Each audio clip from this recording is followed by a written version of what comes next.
আসসালামু আলাইকুম দর্শক। পবিত্র ঈদকে সামনে রেখে সারা দেশে যখন উৎসবের আমেজ, তখনই দিনাজপুরের একটি ঘটনা রীতিমতো তোলপাড় সৃষ্টি করেছে।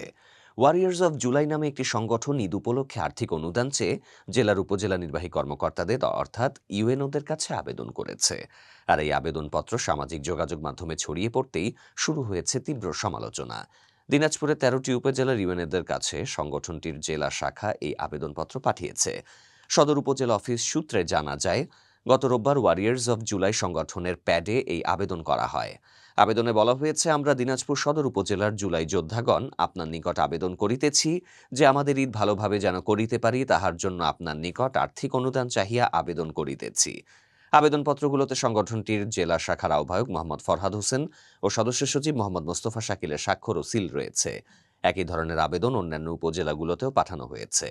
এ বিষয়ে দিনাজপুর সদর উপজেলার ইউএনও মোহাম্মদ বোরহানউদ্দিন জানিয়েছেন, গত রোববার কে বা কারা এই আবেদনপত্রটি দিয়ে গেছেন, তবে তিনি সোমবার ডাক ফাইলে এটি পেয়েছেন।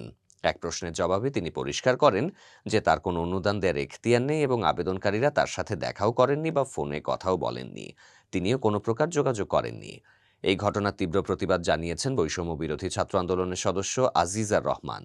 তিনি বলেন, ওয়ারিয়র্স অব জুলাই নামে কিছু ব্যক্তি চাঁদাবাজিতে নেমেছে। এরা আন্দোলনকারীদের ভাবমূর্তি নষ্ট করছে। আমরা এর তীব্র প্রতিবাদ জানাই। তার এই মন্তব্যে বোঝা যাচ্ছে মূল আন্দোলনের সঙ্গে এই ঘটনার কোনো যোগসূত্র নেই বলে তিনি মনে করেন। এদিকে এই চিঠি পাঠানোর বিষয়টি ওয়ারিয়র্স অব জুলাইয়ের কেন্দ্রীয় কমিটির নজরে এসেছে।